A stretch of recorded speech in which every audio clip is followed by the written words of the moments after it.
오늘은 하나님 나라 세계관 두 번째 설교입니다. 저는 기독교 세계관이라는 이 표현보다 하나님 나라 세계관이라는 이 표현을 더 좋아합니다.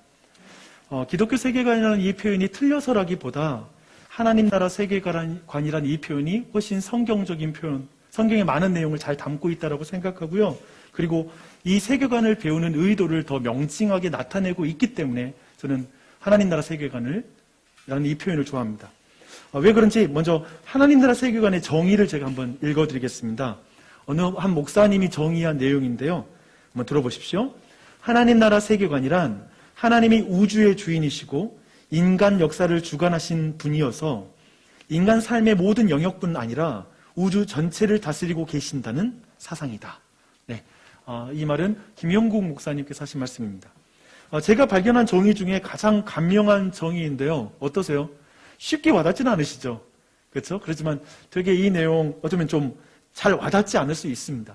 근데 이 정의를 제가 좀 의미를 담아서 성도의 1인칭으로 1인칭 고백으로 제가 한번 바꿔봤어요. 이 말 한마디로 이런 고백입니다. 모든 만물을 창조하신 하나님은 나의 주인이십니다. 주님은 나를 둘러싼 모든 것과 사람을 주관하실 뿐 아니라 인생의 모든 영역과 우주 전체를 다스리고 계십니다. 주님, 저는 왕이신 하나님의 무익한 종으로서 제 주변에서 일하시는 하나님께 제 삶을 내어드리고 싶습니다.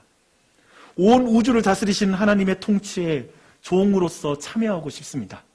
네, 하나님 나라 세계관을 좀 이렇게 1인칭으로 고백할 수 있다고 생각합니다. 저는 성경적 세계관을 설명할 수 있는 방법은 굉장히 많다.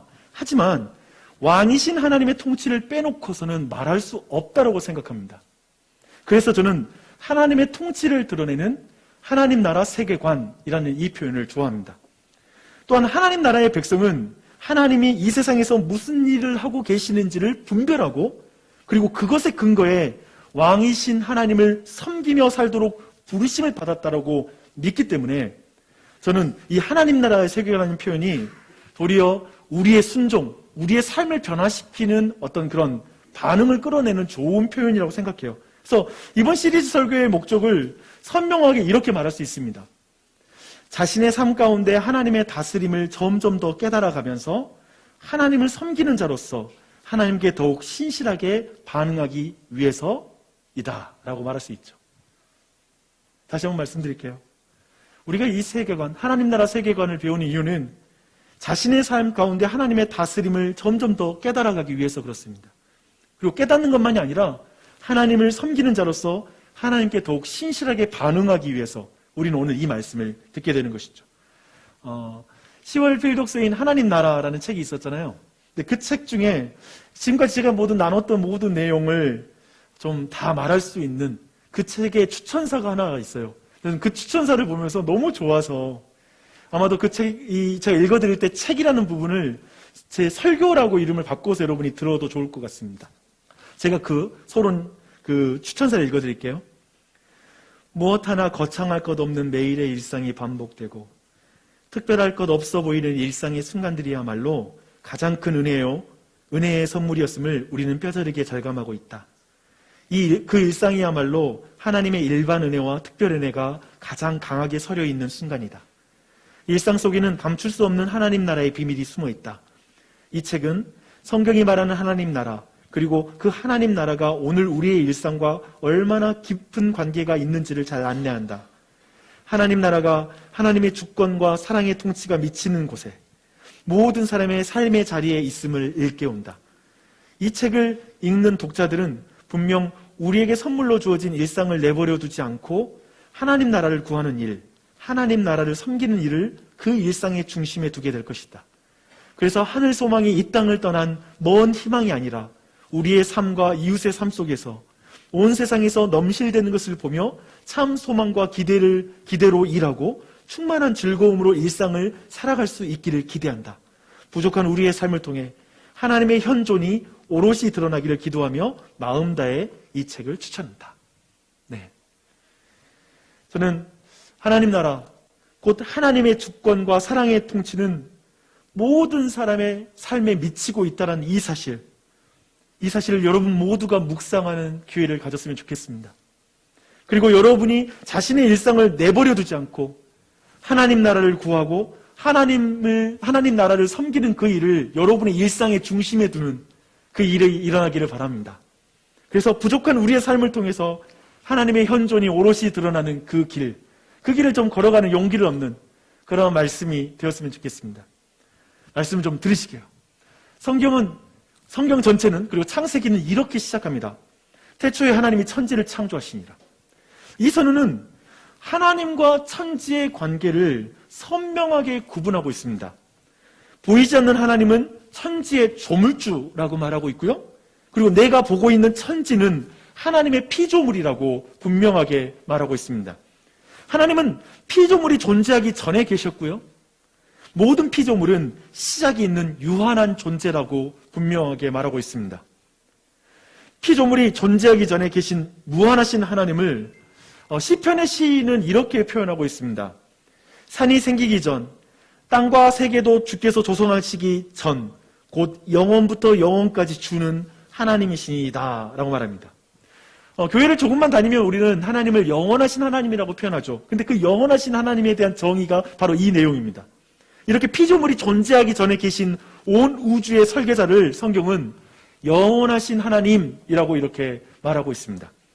이 영원하신 하나님은 피조물에게 의존하지 않고 스스로 있는 자라고 자신을 밝힙니다. 모세에게 말했죠. 나는 스스로 있는 자니라. 하지만 만물은 하나님으로부터 독립하여 스스로 존재할 때 소멸해버리는 존재입니다. 곧 죽게 된다라고 성경은 말하고 있습니다. 우리는 창세기 1장 1절에 동사를 통해서도 하나님과 천지의 관계를 또한 이해할 수가 있습니다. 여기에서 지금 창세기 1장 1절에 사용된 동사는 창조하다라는 동사이죠. 근데 그 동사, 히브리어 동사가 바라라는 동사인데요. 근데 이 바라라는 동사는 성경에 48회 정도 사용되었습니다. 근데 이 동사는 오직 하나님만을 주어로 합니다. 하나님만이 창조하시는 것이죠. 이걸 분명하게 말하고 있습니다. 성경은 하나님이 온 우주의 주어라고 선언하고 있습니다. 예술작품이 제작자의 소유이듯이 만물의 주인은 하나님입니다. 여러분 모두의 주인은 하나님입니다. 모든 우주의 주인은 하나님입니다. 이 소유의 이 관계를 주목하십시오. 신약성경 히브리서를 보면 창세기 이 1장 1절을 신앙의 관문이라고 말하고 있습니다. 기독교 신앙의 토대입니다. 이 신앙 외에 여기를 통과하지 않고는 신앙을 세울 수가 없죠. 그리고 이 기독교 신앙의 문은 믿음으로 여는 것이라는 걸 분명하게 밝히고 있습니다. 이렇게 말합니다. 믿음으로 모든 세계가 하나님의 말씀으로 지어준 줄을 우리가 아나니 보이는 것은 나타나는 것으로 말미암아 된 것이 아니니라 라고 말하고 있습니다. 히브리서 기자는 세상의 기원에 관련된 두 가지 주장이 크게 세상에 존재한다는 걸 굉장히 잘 알고 있습니다. 어떤 의미에서 매우 현대적인 표현이기도 해요. 첫 번째 여기는 하나님의 말씀으로 이 세상이 만들어졌다라고 하는 주장이 있겠죠. 그리고 다른 주장은 뭐냐면 보이는 모든 것은 바로 그 자체로 말미암아 보이는 것으로부터 만들어졌다, 자연으로부터 만들어졌다라고 생각하는 자연주의자의 주장입니다. 사실 이 자연주의자의 주장, 세상의 기원을 자연 자체에서 찾는 것은 굉장히 오랜 역사를 가지고 있는 관점입니다. 기원전 5세기에 그리스의 철학자 엠베도클레스는 생명이 계속해서 모습을 바꾼다라는 걸 주장한 적이 있습니다. 계속 변화하는 것이죠. 사실은 찰스 다윈 이전에 생명의 어떤 진화에 대한 관점을 제시한 것입니다. 기원전 50년에도 로마의 철학자 루크레티우스도 동일한 주장을 했습니다. 또한 동양 철학에서도 이런 주장은 많이 있었습니다.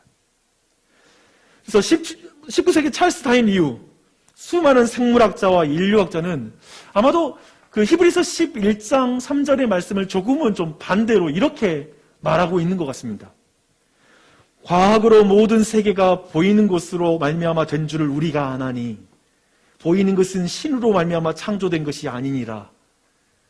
그들의 주장 분명 이런 주장을 하고 있죠. 제가 최근에 유튜브에서 이런 제목의 영상을 봤습니다. 신이 존재하지 않는다는 결정적인 증거, 양자역학.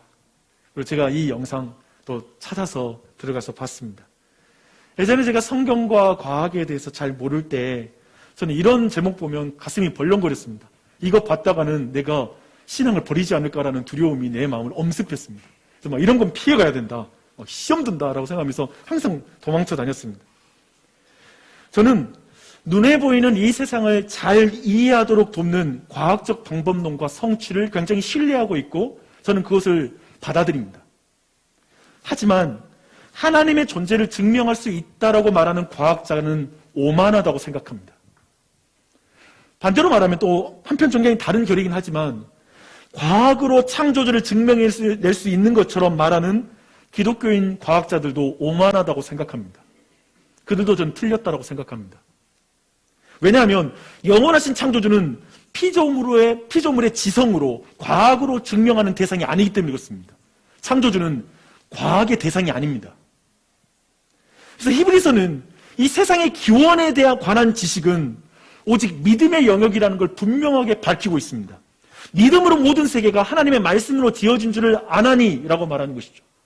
그렇다면 그 반대에 대해서 우리는 이렇게 말할 수 있습니다. 과학으로 모든 세계가 보이는 것으로 말미암아 된 줄로 우리가 아나니라는 주장은 사실 틀린 주장입니다. 실은 그들도 믿음으로 모든 세계가 보이는 것으로 말미암아 된 줄로 아나니라고 말하는 것이죠. 신이 없다라는 가정, 이 모든 것도 그들의 주장입니다. 추론입니다. 그래서 모든 인간은 인간과 우주의 기원에 대해, 그 본질에 대해, 그 근본에 대해서 오직 믿음으로만 고백합니다. 이렇게 창세기 1장 2절은 아주 중요한 것을 우리에게 말하고 있습니다. 그리고 히브리서 11장 6절은 이것을 이렇게 또한 말하고 있습니다. 믿음이 없이는 하나님을 기쁘시게 하지 못하느니 하나님께 나아간 자는 반드시 그가 계신 것과 그가 자기를 찾는 자들에게 상 주시는 이심을 믿어야 할지니라 라고 분명하게 말씀하고 있습니다. 지금 히브리서 기자가 말하는 하나님이 계신 것과 라는 말은 창조주이신 것과 라는 말이고 상 주시는 이시다 라는 말은 그가 심판주이다 라고 말하는 것입니다. 즉 역사의 주인이시죠. 처음과 끝이시죠. 그 사실을 믿는 것을 말하고 있습니다. 그만이 하나님을 기쁘시게 할 수 있다. 이 성경의 신앙은 이걸 믿지 않고 들어올 수도 없다. 이건 관문이다. 시작이다. 토대이다. 라고 분명하게 말하고 있습니다. 사랑하는 여러분, 성경은 정말 창조주를 강조하고 있습니다. 이 기원과 근본에 대한 믿음을 철저하게 요구하고 있습니다. 왜 이토록 중요할까요? 계시록 4장을 보니 이렇게 말하고 있습니다. 우리 주 하나님이여 영광과 존귀와 권능을 받으시는 것이 합당하오니 주께서 만물을 지으신지라 만물이 주의 뜻대로 있었고 또 지으심을 받았나이다 하더라. 또한 사도 바울도 이 창조의 신앙을 이렇게 고백하고 있습니다. 이는 만물이 주에게서 나오고 주로 말미암고 주에게로 돌아갑니다. 그에게 영광이 세세에 있을지어다. 아멘 라고 말합니다. 할렐루야. 사랑하는 여러분, 창세기 1장 1절의 말에 의하면 사실 창조주를 믿는다는 것은 우리의 주어가 바뀌는 지각변동입니다. 여러분, 신앙생활은 내가 주인이면서 내 가정 문제가 풀리고 자녀 문제가 풀리고 어떤 내 삶의 여러 군데가 해결되는 것이 기독교 신앙이 말하는 신앙은 아닙니다. 하나님을 믿는다는 의미가 아닙니다. 기독교 신앙 그리고 성경이 요구하는 건 주어가 바뀌는 것입니다. 하나님이 주어가 되는 것이죠. 온 우주의 역사와 주인은 내가 아니라 하나님이라는 걸 믿는 것이 기독교 신앙에서 우리에게 요구하는 것입니다. 창조주를 믿는다는 것은 또한 설계자에게만 목적이 있다는 걸 믿는 것이고 우리는 그 설계자로부터 받은 그 목적대로 살아가는 것이 자신의 삶의 목적이다 라고 말하는 것이기도 합니다. 여러분, 이 전환이 일어났습니까? 하나님이 나의 주인이시요 주어요 그리고 나는 그분의 목적에 의해서 나는 수로해지지 않는 인생이다. 나는 그분을 따를 뿐이다 라는 그 인생으로 나아가고 있습니까? 여러분, 이것은 굴욕적이지 않고 매우 기쁨의 과정이라고 성경은 말하고 있습니다. 왜냐하면 우리는 스스로 판단하지 않고 하나님의 말씀을 선과 악을 나누는 기준이라고 믿기 때문에 그렇습니다. 기독교 신앙이 자라면 성장할수록 깨닫는 건 뭐냐면 하나님, 내 계획보다 하나님의 계획이 더 좋아요. 이 고백을 언제 하냐면 내 계획이 깨졌을 때 합니다. 내 생각대로 인생이 안 풀릴 때 그 순간에 하나님은 나보다 더 선하신 분입니다.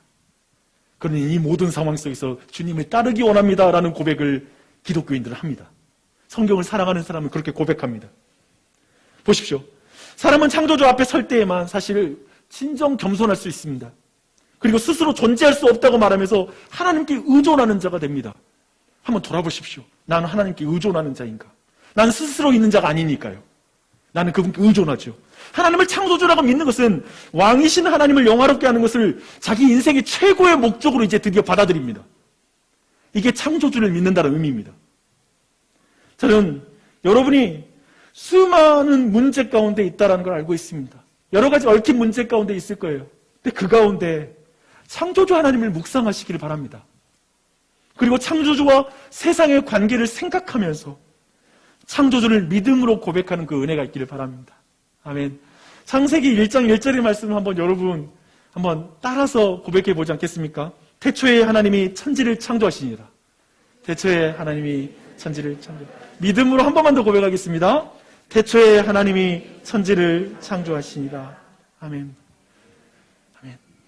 이제 2절을 볼 텐데요. 창조주를 믿는 것의 본질은 하나님이 과거에 세상을 지은 능력이 있는 하나님이다. 난 그거 믿어. 어떤 과거에 일어난 사건과 그 하나님을 믿어라는 그 정도의 문제는 아닙니다. 그런 내용이 지금 2절 안에 있거든요. 한번 보시게요. 2절 말씀 읽겠습니다. 땅이 혼돈하고 공허하며 흑암이 깊음 위에 있고 하나님의 영은 수면 위에 운행하시니라 라고 말씀하고 있습니다. 지금 하나님은 가장 먼저 창조의 무대인 땅을 만드셨다는 걸 우리는 알 수가 있습니다. 어쩌면 이 땅을 원물질이라고 표현하기도 합니다. 나중에 만들어진 땅과는 다른 성질이었을 것이다. 막 이런 식으로 성경의 학자들은 해석하기도 해요. 여튼 이 원물질을 만들어요.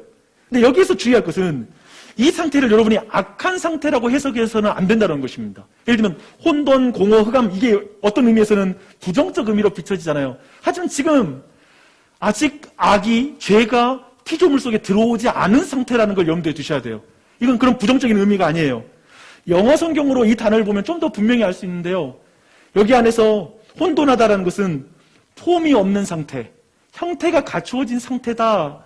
그런 의미에서 또 질서가 없는 상태라고 말할 수도 있겠죠.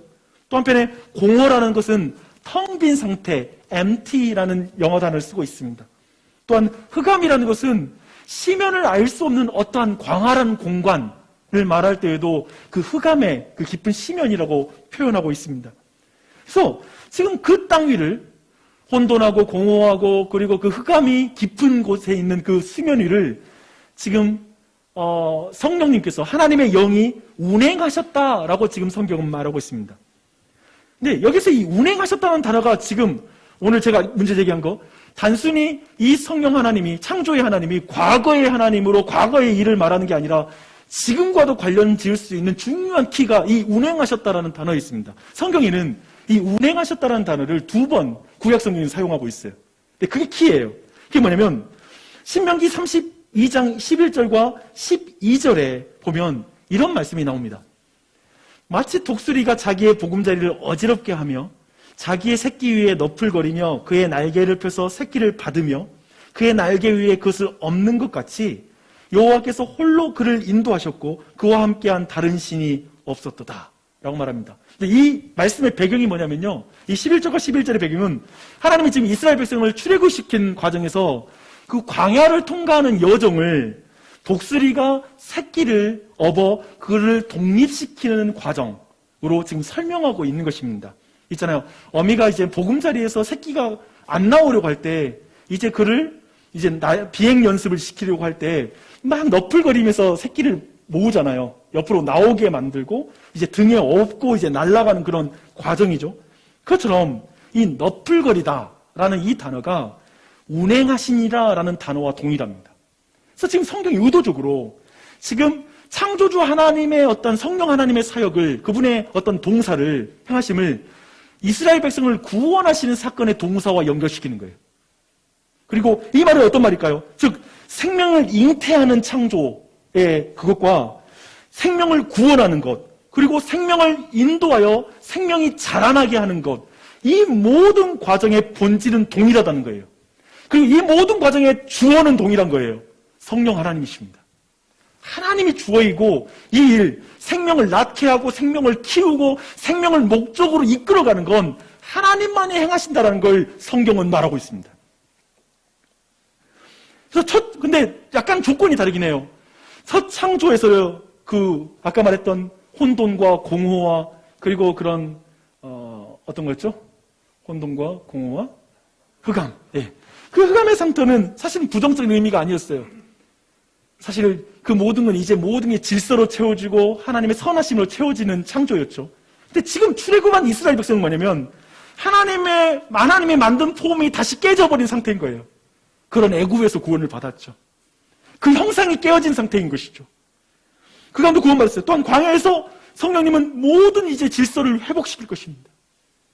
또한 사람의 마음은 공허했어요. 저 애굽 땅은 공허한 땅이었어요.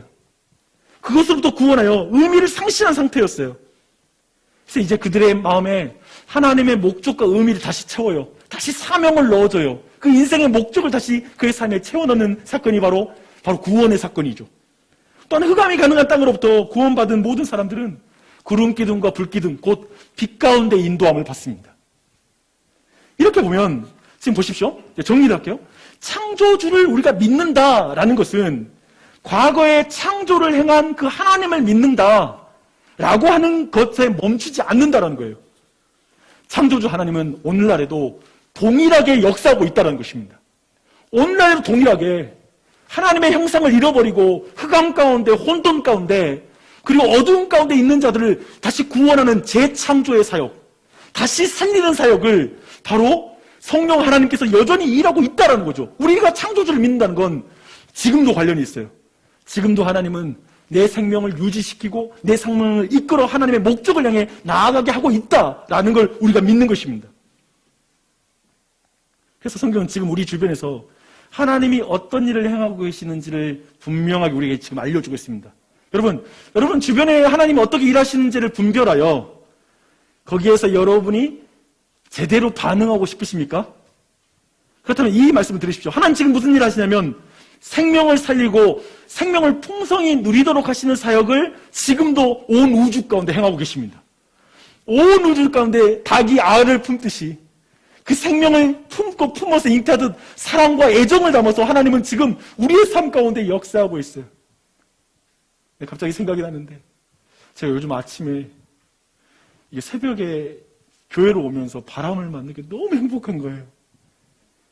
무슨 느낌이냐면 하나님이 막 이렇게 안고 나랑 같이 걸으시는 느낌이 막 드는 거예요. 하나님이 나를 품고 그 바람을 내게 주시는 것 같고 나를 머리를 쓰다듬어 주시는 것 같은 느낌을 받는 거예요. 더 많이 생각했어요, 이번 주에. 그래서 너무 좋다. 새벽에 이렇게 교회를 걸어가는 이 길이 너무 좋다는 생각이 있어요. 예를 들면 지금 하나님께서 정말 닭이 알을 품듯이 정말 그 생명을 더 충만하게 하고 나를 더 온전히 성숙시키기 위해서 하나님께서 우리를 품고 가고 계시고 독수리가 날개 가운데 내가 업어가듯이 광야의 길 가운데서도 여전히 하나님은 역사하고 있다는 거죠. 그걸 느끼는 거지. 그렇죠? 그래서 어떤 문제 앞에 어떤 상황에서도 그곳에서 일하시는 성령 하나님을 믿음으로 고백하는 그 은혜가 여러분 모두에게 있기를 바랍니다. 하나님 일하십니다. 그리고 나서 이제 3절 이하로 이제 6일 동안의 창조의 기사가 쭉 창세기 1장에 펼쳐집니다.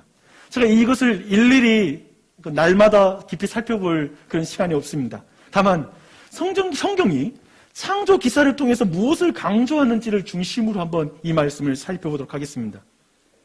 여러분, 하나님이 무엇을 지었고 이 세상을 어떻게 창조하셨고 또 그들의 관계를 어떻게 규정했는지를 주목하셔야 돼요. 이게 왜 중요하냐면 이제 우리가 우리 주변에서 하나님이 어떻게 일하시는지, 나는 이 세상과 어떤 관계를 맺어야 되는지, 그 속에서 나는 어떻게 살아갈 때 하나님이 기뻐하시는 삶, 토브라고 말하죠. 보시기에 좋았더라. 그러니까 하나님이 나를 보실 때 내 부부관계가, 우리 가정에서 아이들과의 관계가, 직장에서의 관계가 보시기에 좋았더라라고 하는 관계에 대한 그 모든, 하나님 보시기에 좋다라고 말할 수 있는 그 모든 건 이제부터 살펴볼 내용 안에 굉장히 많이 그것이 담겨 있어요. 그 내용을 여러분 같이 한번 보시겠습니다. 첫 번째로는 먼저 하나님은 만물을 말씀으로 창조했다는 걸 주목하십시오. 그래서 하나님이 이르시되가 계속 모든 창조에서 나타나는 특징을 보여주고 있습니다. 창조에서 가장 중요한 게 이거예요.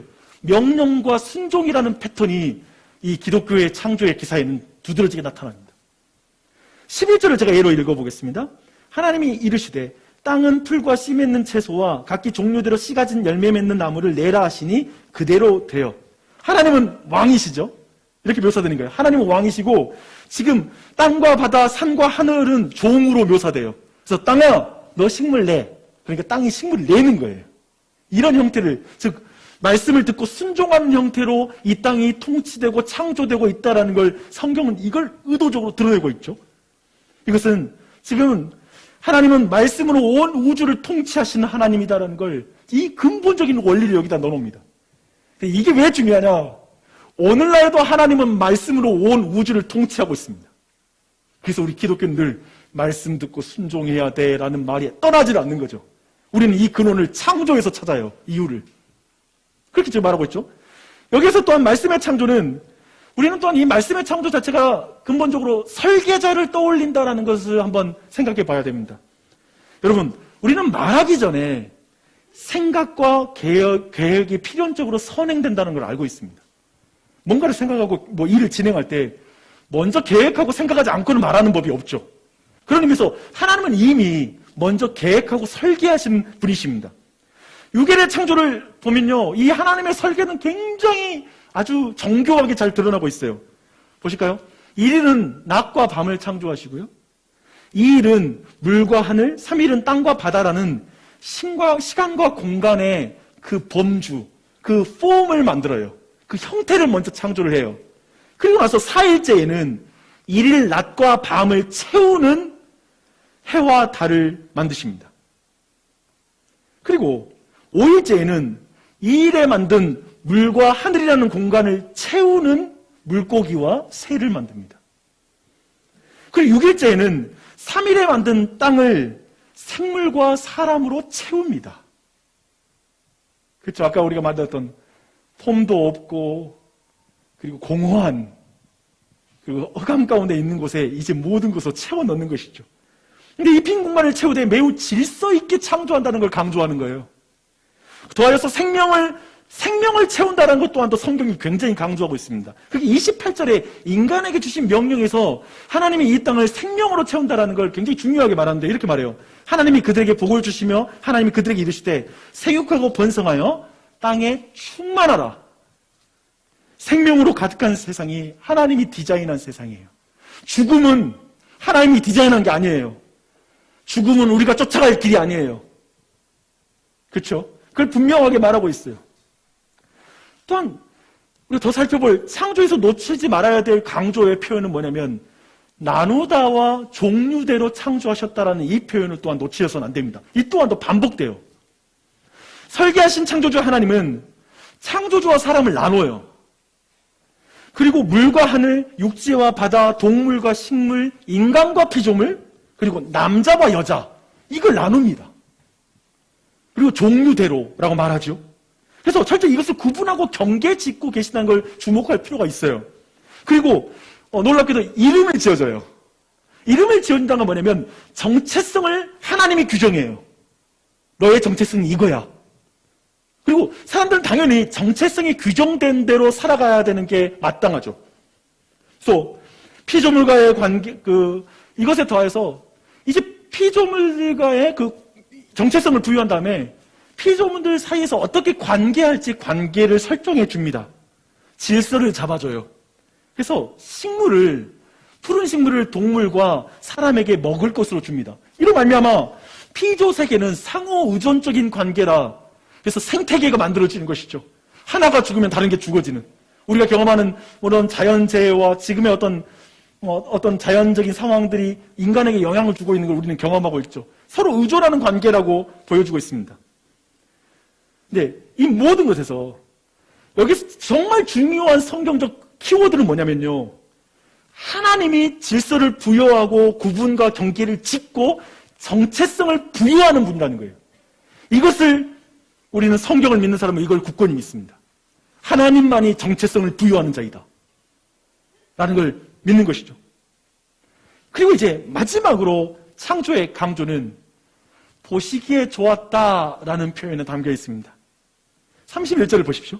하나님이 지으신 그 모든 것을 보시니 보시기에 심히 좋았더라 라고 이렇게 표현합니다. 매일마다 창조를 만들 때마다도 좋았다고 했는데 마지막 날에는 심히 좋았다라고 말합니다. 이 말은 뭐냐면 하나님이 설계한 대로 나누시고 종류대로 내라는 그 명령에 모든 피조물이 순종하자 순종해서 이루어진 그 세상이 하나님 보시기에 좋았다. 그 생명이 가득한 땅이 너무나 보기 좋았다라고 말하는 것입니다. 사랑이신 하나님의 형상을 따라 남자와 여자를 만들었는데 그들이 그냥 분명히 둘 다 정체성이 독립된 존재이지만 둘이 하나가 되어서 사랑의 열매로 자녀를 낳는 모습, 이것을 하나님 보시기에 좋았다라고 이렇게 말하는 것이죠. 모든 피조물이 서로 종류가 다른 타자가 되어 서로를 존중하며 사랑하고 아낌없이 서로에게 나눔으로 말미암아 생명이 가득한 세상이 된 것이 너무나 좋았다라고 말하는 것이죠.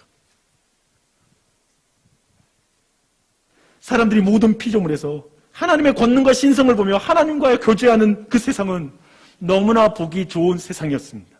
이게 성경이 말하는 디자인이죠. 그러나 한번 생각해 보십시오. 우리가 보고 있는 세상은 어떤 세상입니까? 그렇게 좋지 않기 때문에 헬조선이라는 말이 나오겠죠. 그리고 어느 나라 간들 여행 갔다 오니까 다들 한국이 좋죠. 근데 또 우리 말하기를 헬조선이에요. 그렇게 말하는 것이 이 두 가지가 우리에게 존재하죠. 그렇죠? 그래요. 근데 우리는 그 이유에 대해서 지난주 로마서 1장 말씀을 통해서 우리는 그 부분을 좀 살펴보았습니다. 더 이상 사람들은 창조주를 온 세상의 주어로 인정하지 않았습니다. 내가 주어라고 주장했습니다. 내가 주인이다. 내가 신이다. 라는 걸 주장했죠. 인간의 생각이 허망해지고 마음이 어두워져서 조물주와 피조물의 경계를 지워버린 것입니다. 보이는 세상은 나타난 것으로 말미암아 되었다라는 주장이 사람들에게 설득력이 있습니다. 많은 사람이 그렇게 받아들여요. 결국 피조물을 조물주보다 더 경배하고 섬기는 그런 삶을 살아갑니다. 이제 사람들은 스스로를 지혜롭다고 여기면서 신에게 의존하지 않는 독립적인 인간의 이성이야말로 진정한 철학을 가능하게 만들고 진정하게 인간의 자유를 주고 진정 인간을 지혜롭게 만든다라고 주장하면서 하나님이 구분한 모든 것을 지우는 시도를 하고 있습니다. 이제 다시 모든 걸 리네이밍이 시작되죠. 모든 이름을 바꿔버리는 걸 이제 사람들 안에 실천되고 있습니다. 자신이 주어가 되어 필요하다면 유전자 조작을 감행합니다. 하나님이 남자와 여자를 구분하신 것을 지워버립니다.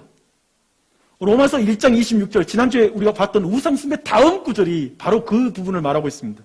하나님과 피조물의 경계를 지울 때에 뒤따르는 것으로 동성연애를 가장 먼저 성경은 말하고 있습니다. 마음에 하나님 두기를 싫어하며 여자는 순리대로 쓸 것을 받고 영리로 쓰며, 이 순리대로라는 표현이 질서대로, 하나님의 창조의 질서대로라는 의미인데요. 순리대로 쓸 것을 받고 영리로 쓰며 남자는 순리대로 여자 쓰기를 버리고 서로를 향하여 음욕이 부리듯 하였다라고 이렇게 말하고 있습니다. 이제 보니까 결혼의 형태에 대한 이름이 굉장히 다양하더라고요. 예전에는 남자와 여자, 한 남자와 한 여자가 만들어 이루는 어떤 그런 것을 결혼의 형태로 이제 설명했다면 이제 그 설명은 너무나 다양해지고 있습니다. 그리고 성에 대한 이름도 정말 다양해요. 정말 영국 가서 정말 놀랐습니다. 스위스에서 텐트를 친 바로 뒤에서 여성들 2명이 키스를 하는데 우리 애들이 보고 깜짝 놀라더라고요. 아, 자연스럽구나. 근데 이제는 성에 대한 이름마저도 굉장히 수십 종에 이른다고 들었습니다. 성에 대한 그 정도. 이제 이름을 짓습니다. 이제 사람들은 하나님이 지어준 이름, 하나님이 주어진 정체성을 버리고 마음껏 이름을 지어 부르는 시대 속에 우리는 살아가고 있습니다.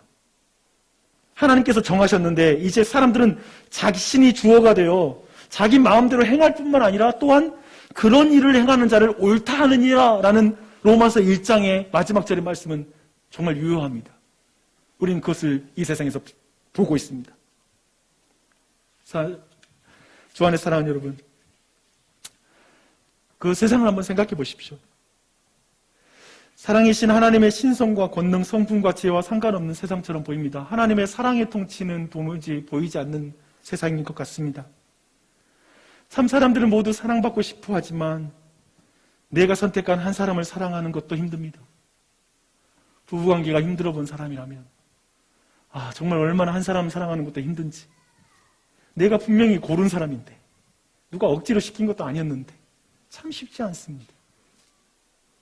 모두가 행복하고 싶지만 행복을 누리는 사람들 많지 않습니다. 자녀들의 문제들 어떻게 통제가 안 됩니다. 죽을 것 같은 고통이 있습니다. 정말 생명을 살리는 하나님의 통치는 내 가정에 있는가? 이렇게 죽을 것 같은데 왜 이런가 인생이 싶습니다. 하나님의 통치보다는 그저 약육강식이 통하는 세상, 약육강식이라는 그 공식이 통치하는 세상 같습니다. 법과 정의가 힘에 지어지는 현실을 우리는 보고 있고, 제가 그 현실을 꼽는 그런 글을 하나 봤는데요. 한번 들어보십시오.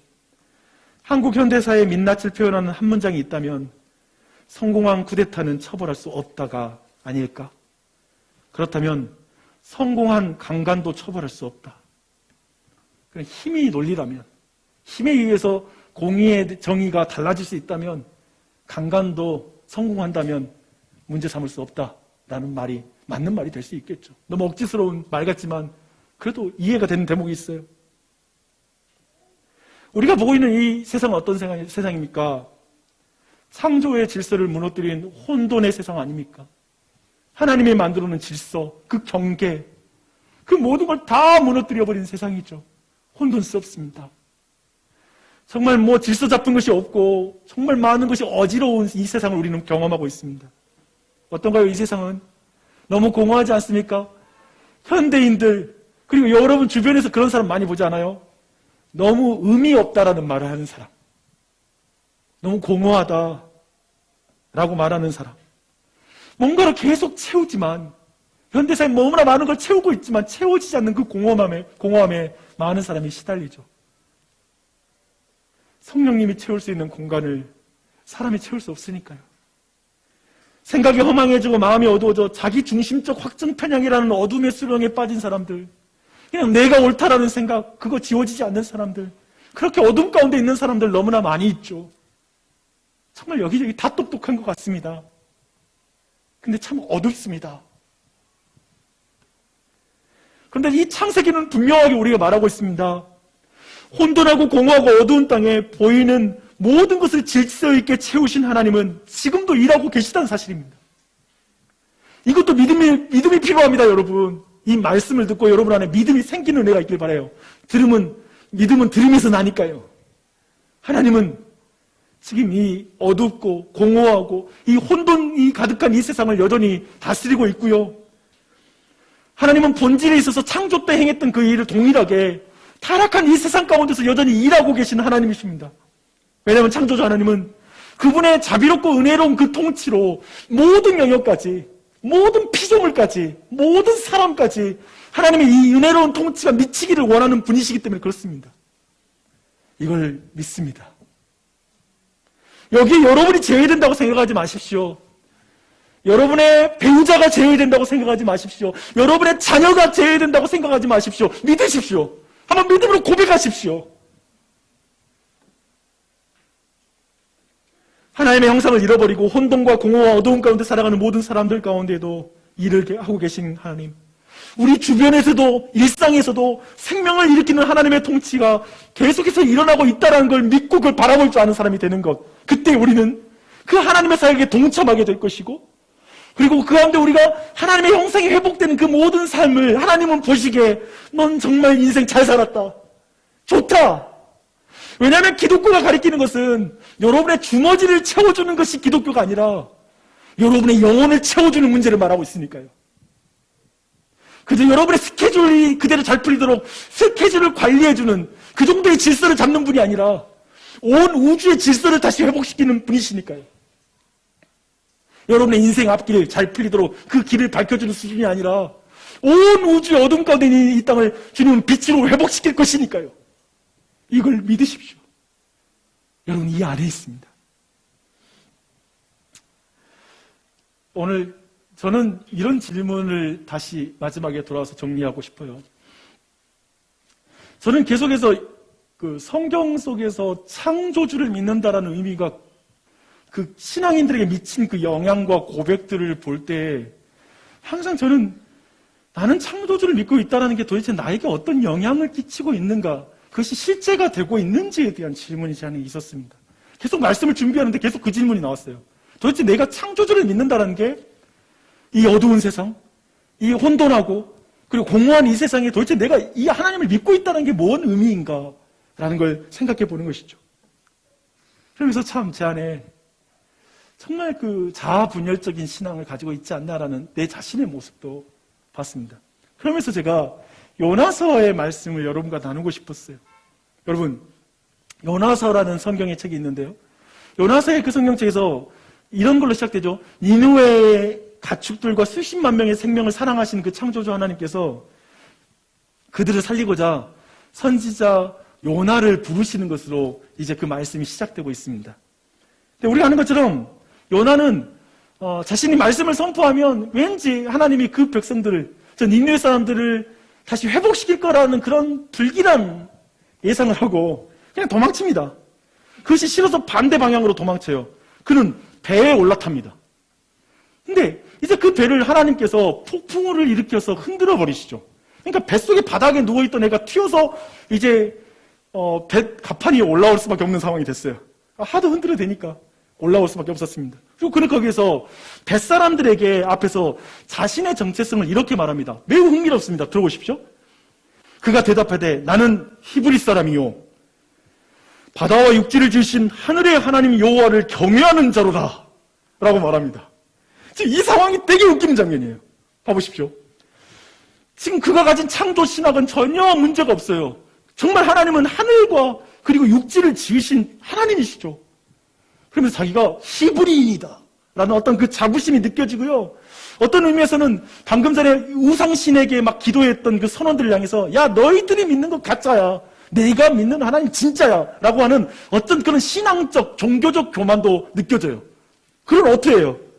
근데 그에게 나오는 이어지는 말이 선원들을 아주 혼란스럽게 만들어버립니다. 뭐라고 말하냐면 자기가 여호와의 얼굴을 피함인 줄, 즉 이 모든 게 자기가 여호와를 피했기 때문에 생기는 일인 줄을 그들에게 말하였으므로 무리가 알고 심히 두려워하여 이르되 내가 어찌하여 그렇게 행하였느냐 라고 이렇게 말합니다. 재밌는 겁니다. 저 우상 숭배하는 이방인들이 보기에 지금 요나가 가진 창조신학과 그의 행동이 안 맞는 거예요. 이게 지금 자아분열적인 행동이라는 거예요. 야 창조주, 야 세계관, 네가 가진 세계관대로 안 사네 너. 창조주 하나님을 믿는다고 말하면서 야 그렇다면 야 바다로 도망치는 게 말이 되냐? 거기서 하나님이 네 못 찾겠어? 그렇죠? 내가 어찌하여 그렇게 행하였느냐? 그런 하나님 믿는다고 말하면서 왜 그렇게 행동해? 하나님 말씀에 순종해야지 라고 이렇게 말하는 것이죠. 근데 그거 아세요? 이후에 요나가 있잖아요. 자신을 바다에 던져달라고 그래요. 대단한 놈이에요. 뭐냐면 죽을지라도 원수 구원받는 건 내가 못 보겠어. 날 죽여버려. 그러니까 기본적으로 이 교만은 뭐냐면 창조주 하나님 앞에서 자신의 생명을 내가 주관한다는 생각 가지고 있고요. 내 생명은 내 것이다. 내가 알아서 판단한다. 나 이건 자유로운 나의 권리이다. 라고 말하는 것이기도 하고요. 바다에 또 던지면 죽을 거라고 또 생각하는 거예요. 또 창조주 하나님 무시하는 거예요. 요나서를 보세요. 큰 물고기를 준비해서 먹고 거기서 지켜내요. 지금 기가 막히죠, 이 모든 게. 그 안에 정말 많은 생각을 하게 되는 부분이었어요. 이런 생각이었어요. 정말 요나나 우리나 정말 성경에서 말하는 거 창세기 1장 1절 여기 있는 대부분은 나 그거 믿습니다. 난 진리라고 믿습니다라고 다들 고백하는데 주변에 살고 있는 이방인의 생명을 소중히 여겨서 그를 구원하고자 하는 하나님의 마음에는 동참할 마음이 없구나. 자기 주변에서 지금 성령께서 온 세상을 이렇게 품고 잉태하듯 하나님이 여전히 우리가 볼 때는 불가능해 보일 것 같고 나랑 껄끄럽고 내가 좀 싫어하고 나에게 좀 적대적이고 그렇지만 하나님은 여전히 그들 가운데 역사하고 있고 그들을 사랑하사 그들을 구원하고자 하는 하나님의 계획에 대해서 이렇게 동참할 마음이 없는 거. 이게 두 가지가 한 인격 안에 같이 들어가 있는 거죠. 저는 이게 우리 안에 있는 건 아닐까? 우리의 모습 아닌가라는 생각이 들어요. 그거 아세요? 요나가 얼마나 이기적인지요. 자신에게 그늘을 주는 박넝쿨을 소중히 여겨요. 이때도 창조주 하나님 역사하거든요. 딱 햇볕에 애들 쏘이지 않도록 박넝쿨을 순식간에 키워가지고 가려주니까 해피해요. 너무 좋아. 근데 박넝쿨이 마르자 하나님 앞에 원망을 하죠. 창조주 하나님께. 근데 그때 하나님 말하죠. 야, 너 하루에 이렇게 피었다 지는 이 박넝쿨 소중히 여기면서 야, 내가 창조한 인후의 가축들이야. 내가 만든 저 수십만의 영혼들을 내가 소중히 여기는 걸 왜 이해 못하는 거야? 왜? 왜 이 관점을 네가 받아들일 수 없니? 라는 부분을 말하는 걸로 요나서가 끝이 나요. 그래서 어쩌면 이 열린 결말은 우리 모두에게 묻고 있는 거죠. 넌 창조주를 믿느냐? 너는 창세기 1장 1절과 2절 그 창조의 기사를 너는 믿고 그 하나님을 너는 주인으로 모셔드리느냐? 그런데 내가 너 삶의 주변 가운데 여전히 그 동일한 창조의 능력으로 정말 모든 사람이 불가능할 것 같이 보이는 악한 사람일지라도 내가 여전히 그들을 구원하기 위해서 생명 가운데 그들을 변화시키기 위해서 일하는 걸 넌 믿느냐? 네 남편 변화될 거 믿느냐? 네가 수십 년 동안 기도했지만 아직 주님 앞에 돌아올 기미가 안 보이는 저 사람 또한도 내가 그 가운데 일하는 걸 믿겠느냐? 내가 하는 일에 네가 동참하지 않겠니? 너의 자녀들, 너의 통제를 벗어나고 도저히 너무나 너를 어렵게 만든 그 자녀의 상황들, 그러나 내가 너의 자녀의 아버지라는 걸 믿고 넌 내가 하는 일에 동참하고 내 말에 순종할 수 있는 그런 동역자가 되어주지 않겠니?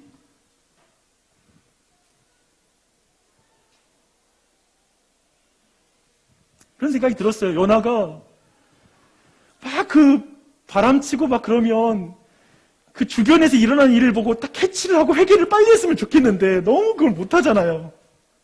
그것처럼 우리 또한도 지금 우리의 삶 가운데 어쩌면 막 초자연적인 역사가 아니라 사람을 통해 사건을 통해 주변의 많은 걸 통해서 하나님이 우리에게 뭔가 말씀하고 있고 깨닫게 하고 있는데 우리는 지금 주변에서 일어나고 있는 이 일 가운데 정말 우리가 하나님이 일하시는 걸 못 보고 있는 건 아닐까? 그런 생각을 하면서 다시 그것으로부터 우리가 회복되는 것. 놀라운 사실이 더 있더라고요. 요나서를 보니까 하나님은 그런 요나를 기어코 쓰겠대요. 저는 이게 소망이에요, 저에겐. 여러분에게 소망이 그것이 아닙니까? 하나님은 요나를 쓰겠대요. 포기하지 않아요. 요나를 기어코, 요나를 위해서 바람도 동원하고요, 뭐 엑스트라, 쉽게 말하면 뭐 연속극 뭐 영화를 만들어 스펙타클하게 이 한 사람을 위해서 모든 걸 움직일 정도로 그 전능자가 움직여. 나를 위해서. 그래서 어떤 의미에서 기독교인들은 엄청난 자뻑에 빠지는 존재죠. 나를 변화시킬 그 많은 일이 일어났어라고 고백해버리니까. 아무도 그렇게 생각 안 해요. 그러나 자기는 완전히 그 가운데 있죠. 여러분이 어떤 존재인지를 보십시오. 어떻게 지금 여기 안에 있는지를 보십시오. 여러분이 또한 이 땅을 살아갈 때 정말 공허하고 어둠 가운데 있고 그리고 정말 이 혼돈스러운 세상 가운데 여러분 안에 그렇게 회복되어 성령님으로 채워지고 그리고 정말 하나님의 종으로서 왕이신 하나님을 섬기며 그 하나님이 일하시는 일에 동참하여 나아가는 그 삶 하나님은 평가합니다. 그를 찾는 자들을 하나님 평가하십니다. 상 주십니다. 하나님은 야, 너 보기 좋은 인생 살았다. 잘 살았다. 대단히 성공적인 게여서가 아니라 여러분이 대단한 일을 해서가 아니라 여러분의 주변에서 일어나는 일 가운데 하나님에게 동참하는 삶. 그 자리로 여러분 모두를 초대합니다.